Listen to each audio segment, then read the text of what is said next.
आशुतोष, तस्वीरें जो वहां से आई वो परेशान करने वाली है, लेकिन इस परेशानी को ठंड क्या और बढ़ा रही है? बर्फबारी कैसी है, मौसम कैसा है और सरकार शासन प्रशासन के इंतजाम कैसे हैं उन लोगों को लेकर जिनके घर की दीवारें फट रही हैं, जहां जमीन धंस रही है?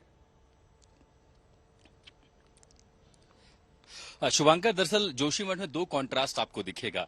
जहां पर वो जमीन धंस रही है, धंसाव हो रहा है, जहां पर घर टूट रहे हैं, इसके चलते बहुत सारे लोग अब इसलिए भी परेशान है कि देखिए ऐसी तस्वीरें जाएंगी तो हो सकता है 4 महीने बाद जो 4 धाम की यात्रा होनी है और उसके बाद अभी फरवरी में विंटर टूरिज्म होता है, अंतर्राष्ट्रीय स्की स्पोर्ट्स के जो इच्छुक हैं वो लोग यहाँ पर आते हैं। लेकिन एक अच्छी तस्वीर मैं दिखाऊं कि जैसे अब जोशीमठ से मान लीजिए मैं 6 किलोमीटर ऊपर की तरफ हूँ, ये देखिए आप देख रहे हैं ये आज सुबह की बर्फ है और यहाँ पर जैसे आप औली और आगे की ओर जाएंगे आपको स्नोफॉल दिखाई देगा। ये सब आज सुबह की है और अभी तक जब मैं यहां से निकला था तो ये पूरा मैदान जो है ये पूरी तरह सफेद हो चुका था। रात के बाद फिर बर्फबारी होगी और अगले 2-3 दिनों में औली का जो पूरा इलाका है वो पूरी तरह से ढक जाएगा। इसलिए जो सैलानी है वो कहीं ना कहीं एक एप्रीहेंशन थी, उनके अंदर थोड़ी फिक्र थी, चिंता थी, इसलिए वो आ नहीं रहे थे। लेकिन ये जरूर हम कह सकते हैं कि औली का इलाका पूरी तरह सुरक्षित है, लोग कम से कम पर्यटन के लिए आ जरूर सकते हैं। वहां पर अच्छी बर्फबारी हुई है। जहां तक जो जोशीमठ का इलाका है जो सबसे ज्यादा प्रभावित है, वहां पर लोगों को देखिए एक तरफ बर्फबारी है जो बाहर से आने वालों के लिए तो मनोरंजन है, लेकिन यहाँ के लोगों के लिए एक आपदा है, क्योंकि जैसे बर्फ होगी नमी जमीन में बढ़ेगी तो अब यहाँ पर होती है तो जोशीमठ चूंकि 6000 फीट की ऊंचाई पर, इसलिए वहां बारिश हो जाती है।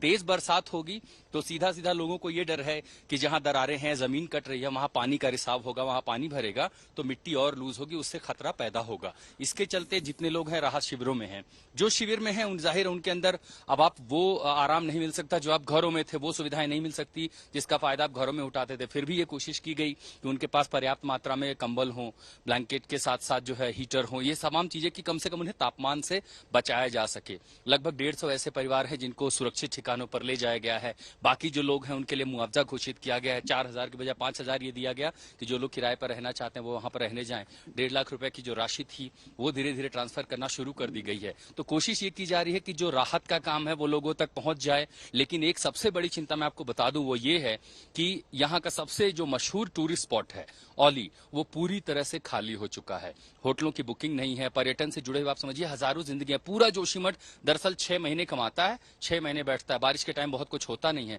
लेकिन ये जो 4 धाम की यात्रा और उसके पहले विंटर टूरिज्म, ये यहाँ का सबसे बड़ा बिजनेस। आप सोचिए कि जैसे जोशीमठ के दूसरे रास्ते हैं, बाईपास रास्ते तैयार हैं और सरकार भी चाहती है कि कम से कम पर्यटन प्रभावित ना हो। ये इतना आशुतोष, तो आपके अगल बगल हमें बर्फ नजर आ रही है, जरा कैमरा पर्सन से रिक्वेस्ट कीजिए कि थोड़ा सा कैमरा मूव करें और आप अपनी बातें बताते रहिए, साथ तस्वीरें भी दिखा दीजिए थोड़ी हमें, ताकि वहां के हालात को हम अच्छे से देख समझ सकें।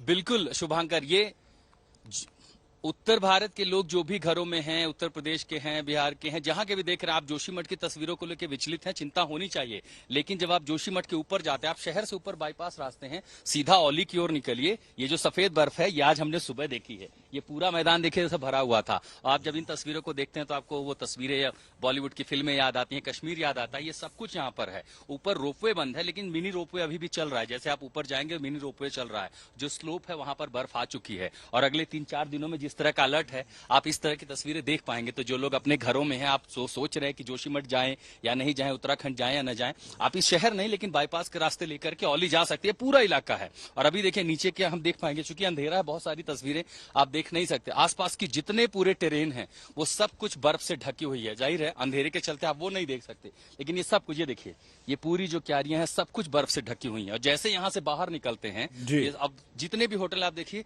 कि इनकी ऑक्यूपेंसी काफी कम है। ठीक है आशुतोष, आप लोग आए यहाँ से, हजारों जिंदगियां जो अशरफ वानी और अमरजीत, आप तीनों बने रहिए हमारे साथ। आप तीनों से हम बता दें कि बर्फबारी को लेकर हमारी खास पेशकश जो है ये लगातार जारी है।